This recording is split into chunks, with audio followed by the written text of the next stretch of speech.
We are recording today's session as well, and we'll be able to make this available as soon as possible following the program. And like I said, we will be able to do these programs again via Zoom next week, the week after we're here, whatever you need. And Paul and Virginia are also available for you as that local resource. Some housekeeping for today's call. It is scheduled for just about an hour. Virginia and Paul will tag team. Pretty soon here, I'll share a slide deck that they'll go over with you. You are on mute. If you have questions during the session, please use the chat button. Paul and Virginia and I will be able to see that. It is shared. If it's shared to everybody, know that I wouldn't share confidential business information because everyone will see that. If you have information you want to share, you can email me, Laura, L-A-U-R-A, at livingstoncountychamber.com. And I can get those messages to Paul and Virginia if it's not information for a question via a chat. And I think with that, I'm going to pull up the slides. So just one second, please, while I pull up the slides, and then I will turn it over to Virginia and Paul.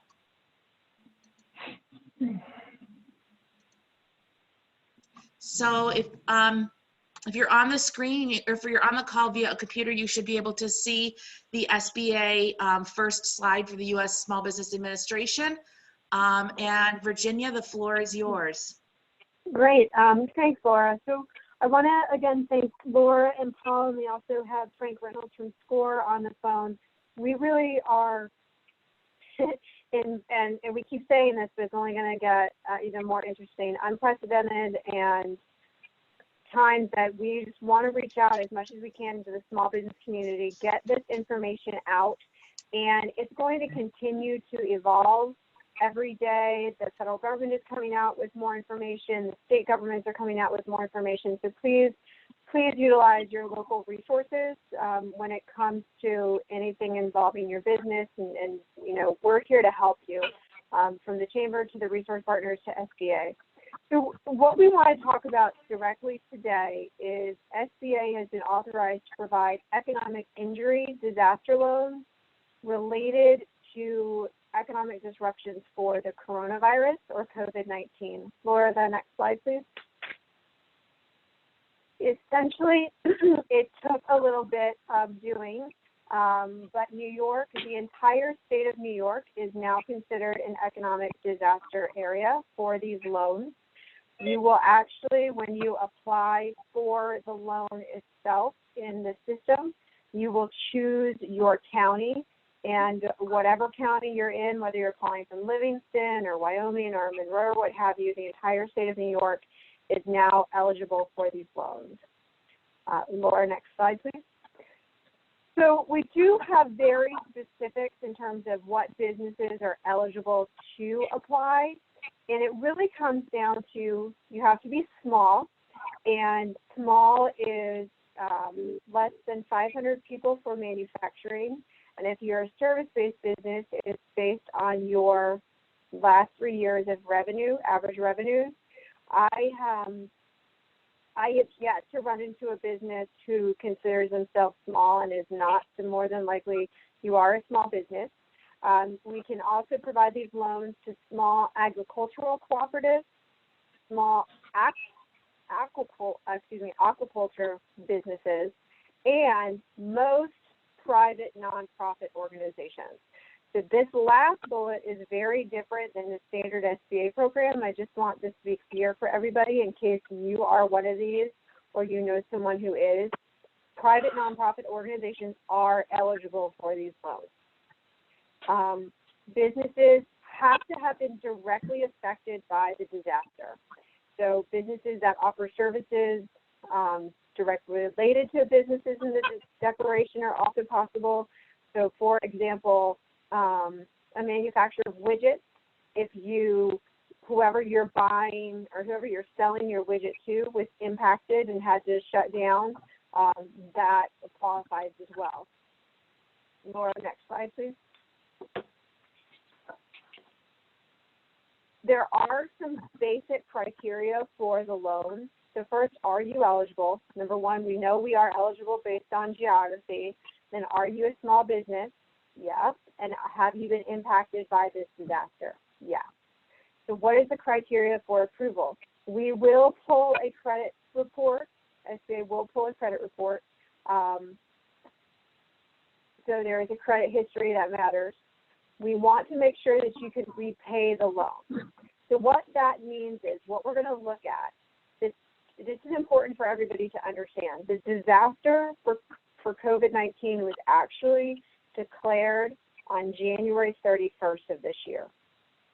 So what they want you to do is they're going to make a calculation of what was your revenue and income and liabilities the day before the disaster hit, right? This is how much you were making. If you are approved for a loan, would that day before the disaster hit, would you be able to generate enough cash to pay that loan on that day? Because the idea is we're going to be providing a disaster loan to you for economic injury until you're able to start repayment on that economic injury loan. The goal is that you've built your business back up and are successful outside of this disaster so that you're back to where you started from before the disaster and can continue to grow. So that's what they're measuring, is that did you have cash flow before the disaster hit that we can anticipate when the disaster is over and you've grown your business, that you will have a reasonable ability to repay this loan. So that's what repayment means. Eligibility, again, we talked about it. Are you in a declared county? Yes.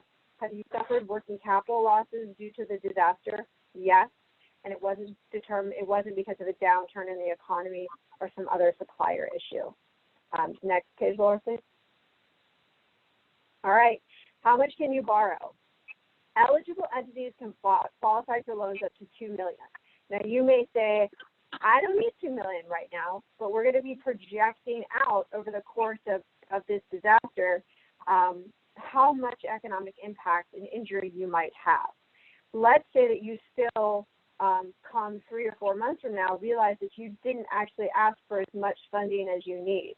You do have the ability to go back to SBA and ask for an increase in that loan, but you are not going to be eligible to do a second disaster loan. It is only one loan per disaster. So some of us are currently dealing with some federal disaster money from the lakeshore flooding in Lake Ontario last year. So there are 2 different programs, so people have 2 different loans there.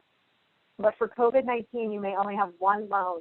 But again, if something happens with your business and you miscalculated the amount of loan that you needed, you can go back and ask for an additional amount. The interest rates for the disasters are 3.75 for small businesses, 2.75 for nonprofit organizations. No, as far as how long the terms are negotiated with your business, with the loan processor, because it goes back to my original point of how much can you cash flow that loan. They're not going to give you a loan that if you take 10 years, you won't be able to cash flow. So it's up to 30 years, and it's negotiated with the loan officer based on the amount that you can afford to repay. How are you using the funds? You can use them to pay fixed debt, right? You already have your mortgage payment, you have your utility payments, you have your insurance payments, payroll, you can use it for payroll, accounts payable, and anything else that could not have been paid because the disaster wasn't occurred. It's not intended to replace your sales or your profits that you might have had or an expansion. It's really purely that working capital function. Laura, next page. All right, so there are collateral requirements. If we call them idle, we live in a world of those, but if your economic injury disaster loans are under $25,000, we do not take collateral. If they're over $25,000, we are going to look for collateral. If it's not available, it's not available. You're a service-based business, you don't own a home, you know, your car is paid off, we're not going to decline a loan based on no collateral available. But if there is something out there, we're absolutely going to take a lien on that. Laura, next slide. All right. So some examples of eligible businesses that are included, but it's not limited. Hotels, recreational facilities, charter boats, manufacturers, sports vendors, owners of rental properties, restaurants, retailers, souvenir shops, travel agencies, wholesalers, obviously restaurants and bars, and you know, a lot of what our governor has been shut down for a little bit longer than other places. All of those are applicable. You have to have a physical presence in the declared disaster area. So one of the things, now this is not a general issue because this is a national declaration, but what it means by that is if you are fixed in Livingston County, but your business entity itself is physically located over the border in Pennsylvania, and you just are a salesperson or half company owned or what have you, but the physical presence is in Pennsylvania, when you apply for the loan, you will actually be applying under the county in Pennsylvania where your physical presence is. So that's just something to consider. Laura, next slide, please. All right, so these loans are different than other SBA loans. I have met with some of you on the phone. I recognize some of the names. And you've heard me talk a lot about SBA loans that are guaranteed by the federal government.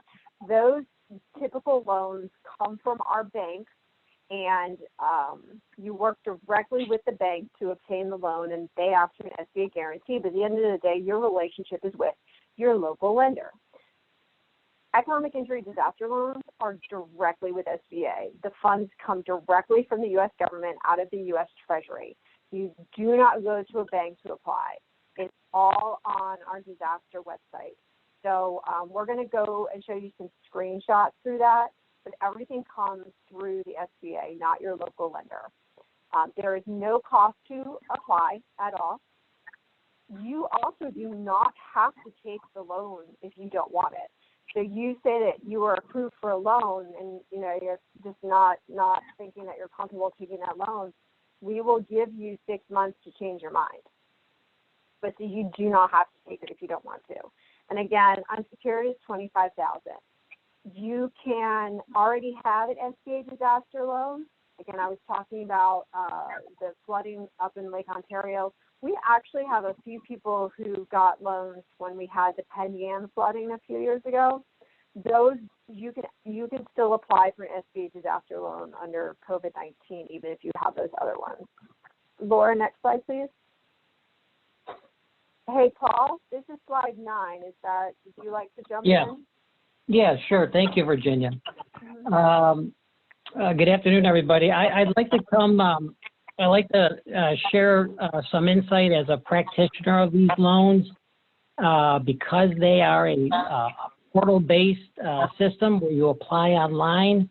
I've had some experience with throughout government and in the private and the public sector applying for these types of loans. So I'd like to give you some insights, some suggestions, and some hints as far as how to be successful with actually filling out the loan and registering for it and getting your application in. So since this is a loan, as Virginia has explained in the beginning of the presentation, we're going to assume you are a legal entity where you are filed as an LLC or a DBA.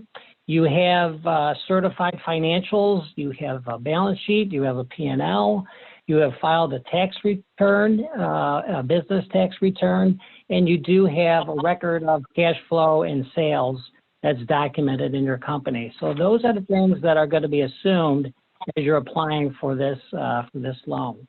So on this slide 9, there are really 5 basic documents that are required that need to be submitted, and they actually will need to be uploaded. So the first one is the SBA loan application. That is the Form 5. which really is basically a lot of your contact information and how you are legally identified and contact information, your mailing address and stuff like that. That basically is the first page of the loan application. The second form is the tax authorization form, or IS form 4506T. That is basically an authorization to obtain a transcript of your tax filings. And even though they're asking you to upload your most current tax return, they are still asking for this form to be filled out as a form of authorization that they could check on that and review your IRS tax return. The third form is actually your tax returns, okay? On each one of these forms, I would highly recommend that you fill out each of these forms in advance.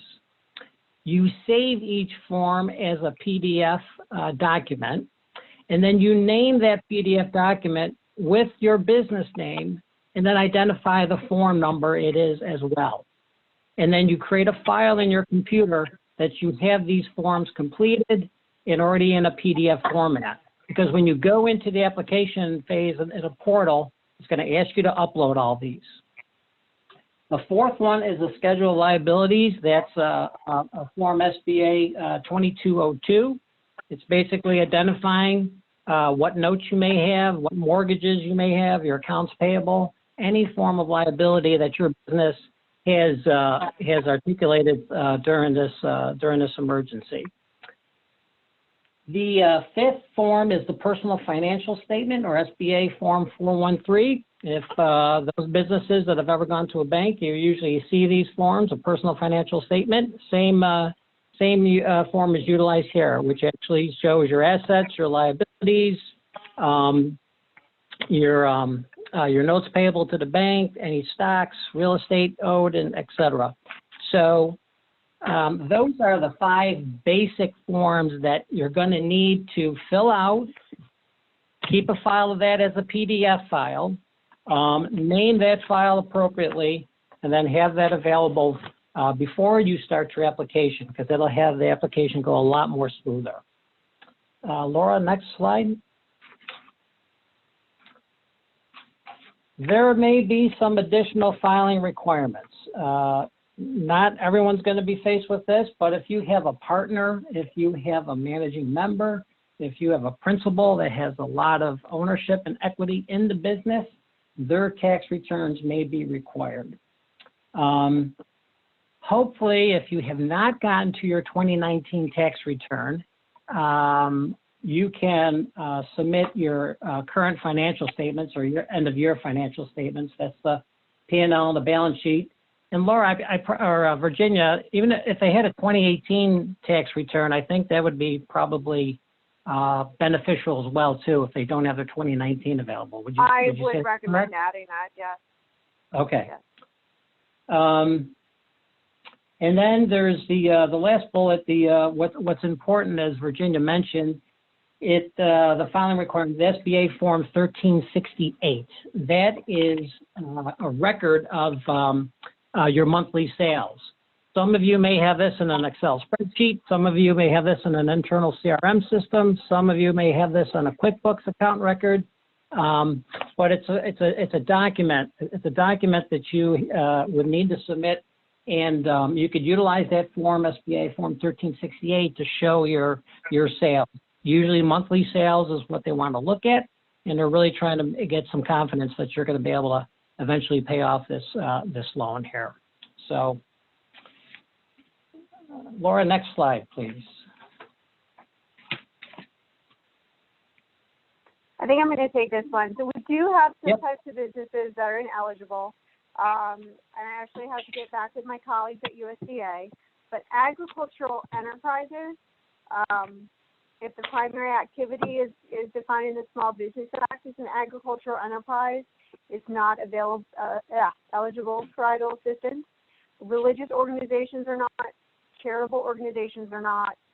Gambling concerns are not. So that really means if you have a business where you have multiple revenue streams, and one of them happens to be gambling, for example, off-track betting, As long as less than a third of that gross revenue is from the legal gambling activities, you would be eligible. But if your business is more than a third from that, it's not.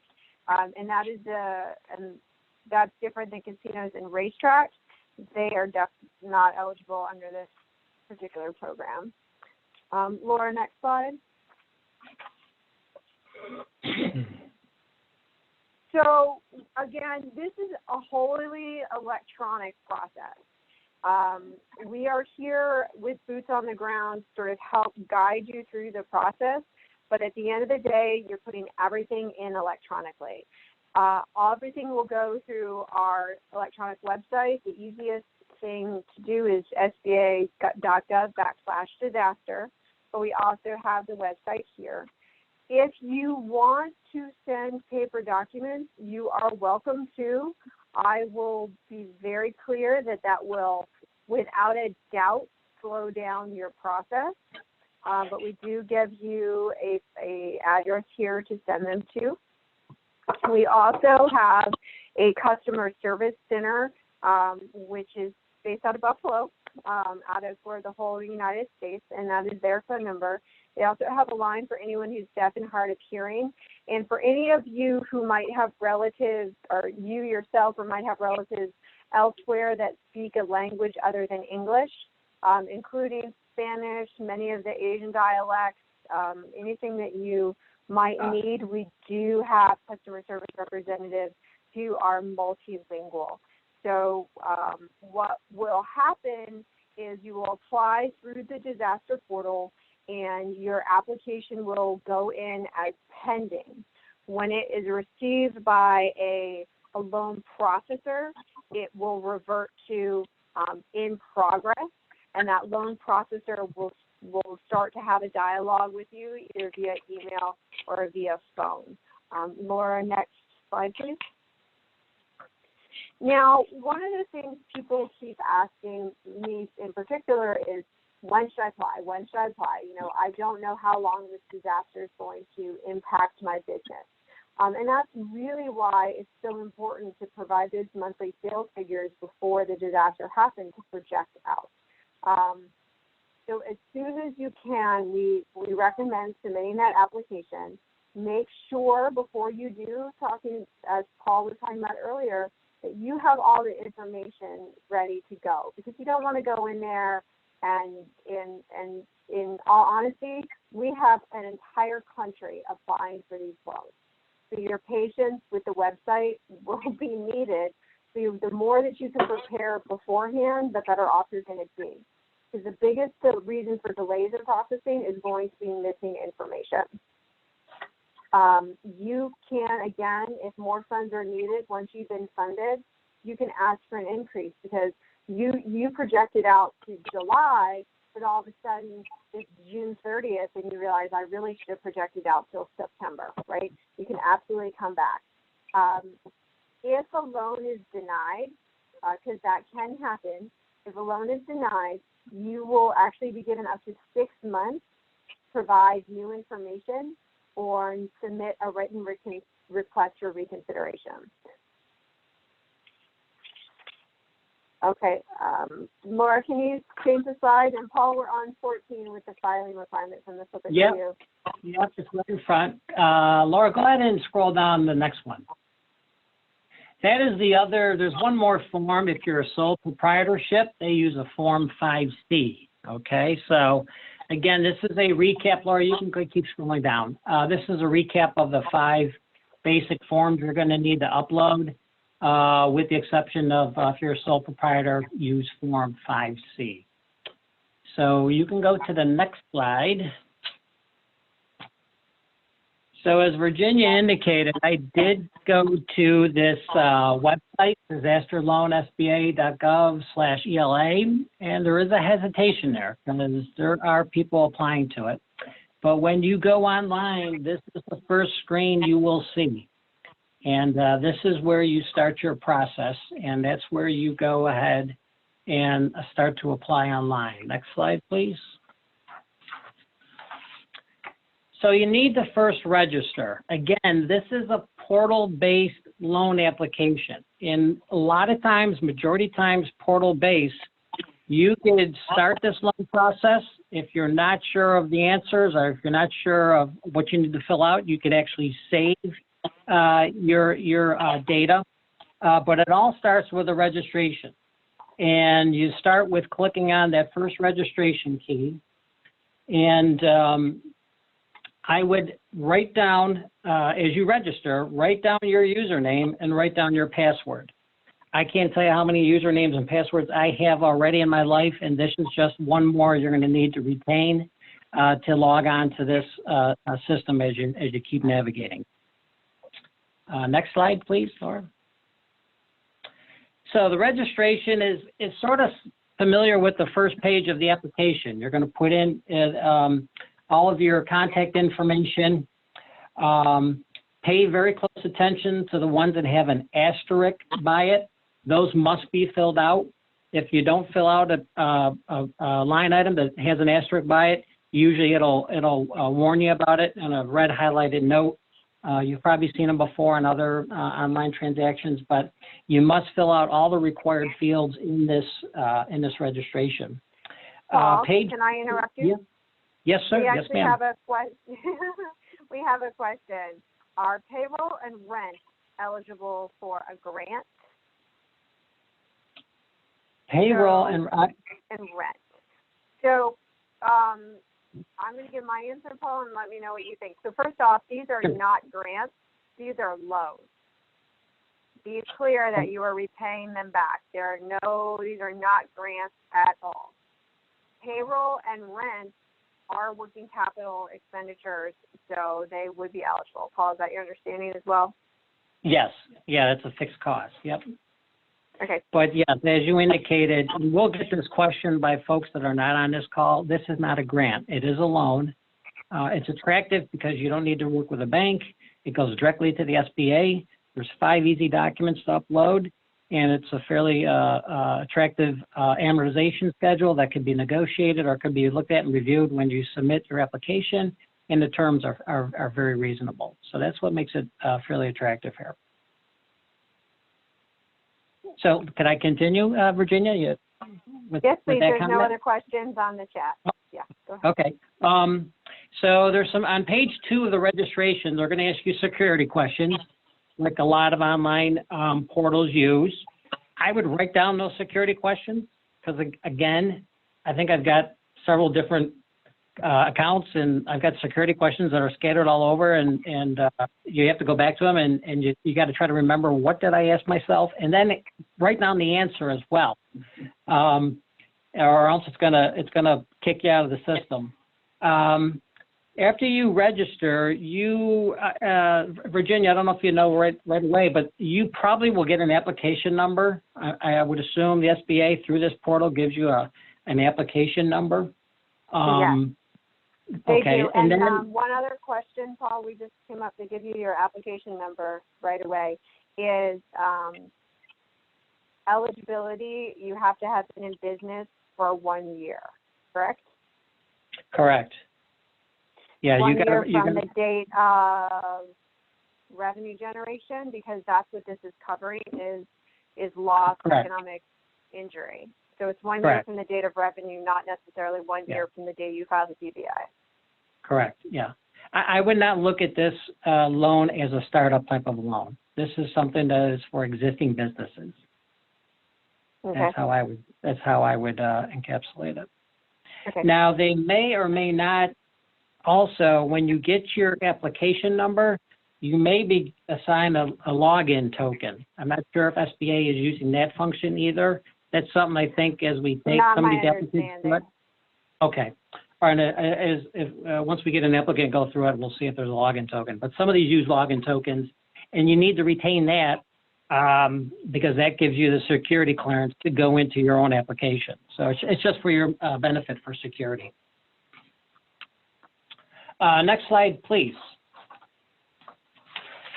So once you get all that, write that down, document it, keep it secure. You can begin your apply online application. Again, I wouldn't hit that button until you fill out those first 5 documents.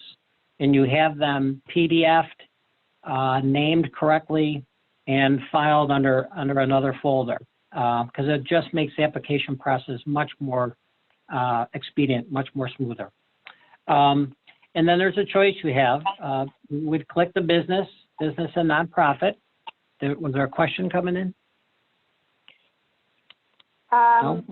Well, no, the question becomes into play if you have a business who hits the 1 year mark. Let's say that they hit the 1 year mark today from the date they started earning revenue. My understanding is they will then project out the revenue from today forward, right? The economic injury from today forward, and not consider the other original for 6 weeks or what have you beforehand. You could use that historical revenue. I would tell the applicant you could use that historical revenue that you gained in that year to project your next year's. Right, but they would still only provide the funding for the injury from the year mark forward. Yep. Correct. Yep, correct. Next slide, please. So under business type, this is where you identify what is your legal identity. Are you an LLC, and what type of LLC? Are you a corporation? Are you a profit or a partnership? Are you a nonprofit? That is where you would fill in your legal identity. Okay, next slide, please.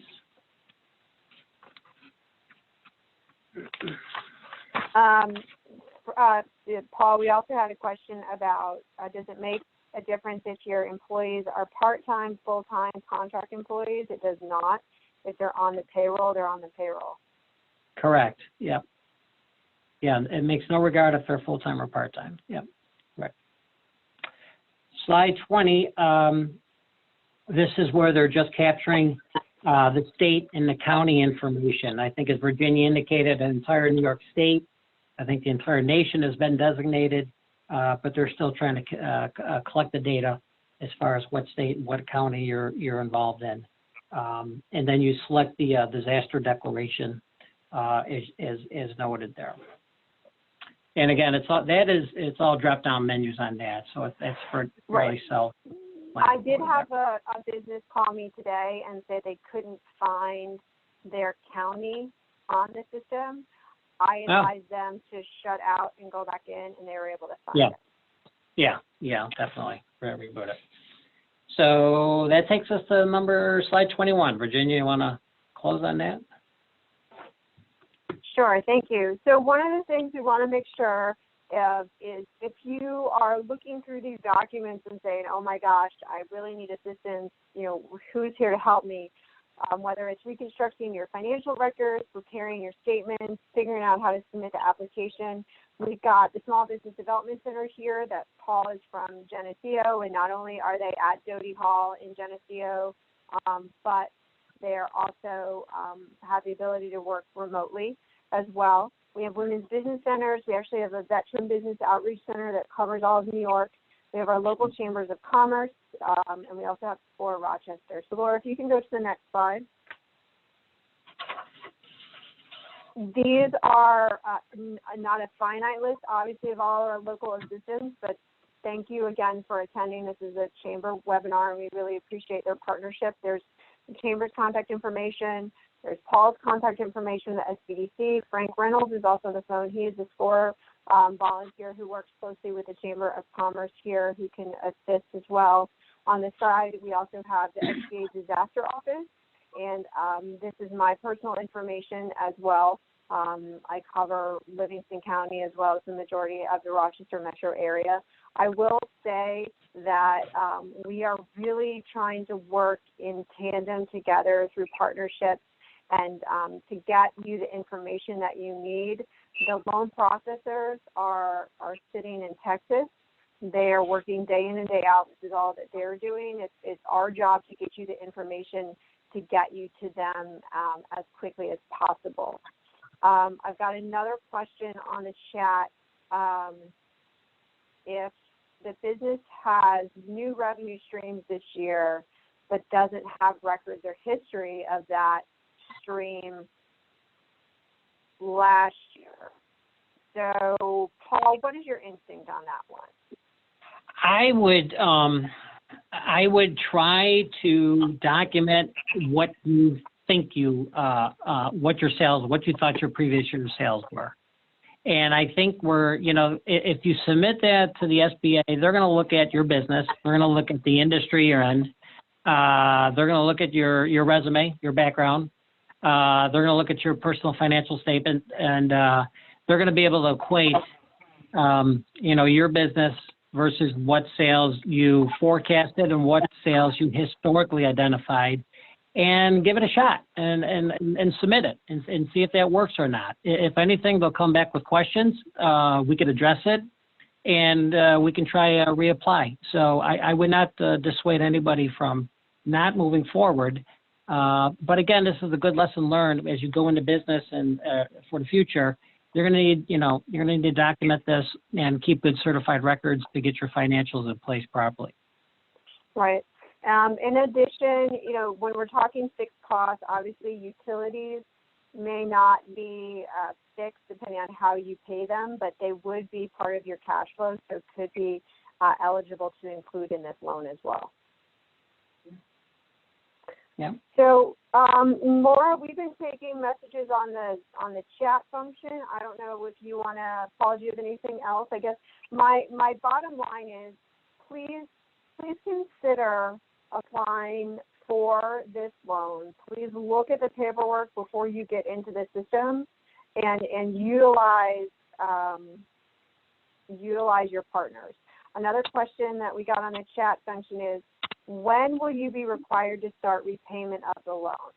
So that actually is going to be dependent on the cash flow situation. It can be a negotiation between you and the loan officer. Paul, do you have numbers on that, or are we just saying at this point it's I do not. period of time? Okay. Yeah, I do not. I mean, it's it's a deferment period. Like, they are not going to they're right. not going to have you sign the documents today and have to pay it next month. Right? We're all very clear that right. this disaster is going to go on for quite a while, so it's absolutely a negotiation point between you and the loan officer, which goes also into not only the deferment period, but how long your loan term will be. Yeah, absolutely. It's so new. We're trying to help the businesses as best as possible. So. And we're here, we're available to all the other resource partners out there. My office is open. It's a little bit limited here as far as the campus goes, as far as faculty and students, but we're right here on the first floor and available for questions or one-on-one meetings. Be patient with the system, take your time. It's pretty iterative as you go through it. And if you fill those documents out in advance, I think you'll find it fairly straightforward.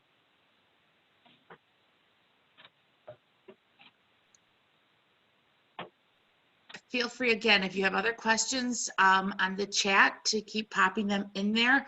Otherwise, the screen, I hope everybody jotted down the contact information for Virginia, for Paul, for Frank. Our office is here to connect you out to those resources. We're here for you. We're thinking of you. We know this is a difficult time, but really happy to have the resources like Paul and Virginia and Frank from SCORE, SBA and the SBDC available to help your business through this time. Again, keep questions coming at us. If we log out of the system and questions come up afterwards, please feel free to email any one of us and we will get you that information. It looks like we have one question. Is there a link? That's on our disaster webpage, so you would go to sba.gov/disaster. Yeah, that link is there. All those documents are available. So you would download that document and that link, and then you would save it. I would download it, save it as another extension, and then when you go to fill it out, that's when I would fill it out and then save it as your business name with that document form number on it.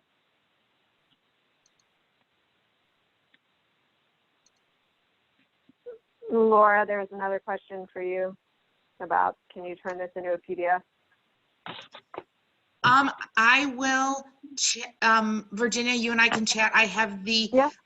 the slides. I can get them out in whatever format is acceptable through the SBA, and we will get them out to folks. Definitely. Yeah, we can send the slideshow as is, Laura, if we convert it to PDF to the people who are participated today. Yep. It has to be 508 compliant if we put it on the web. Okay. And I don't believe it is right now. Okay.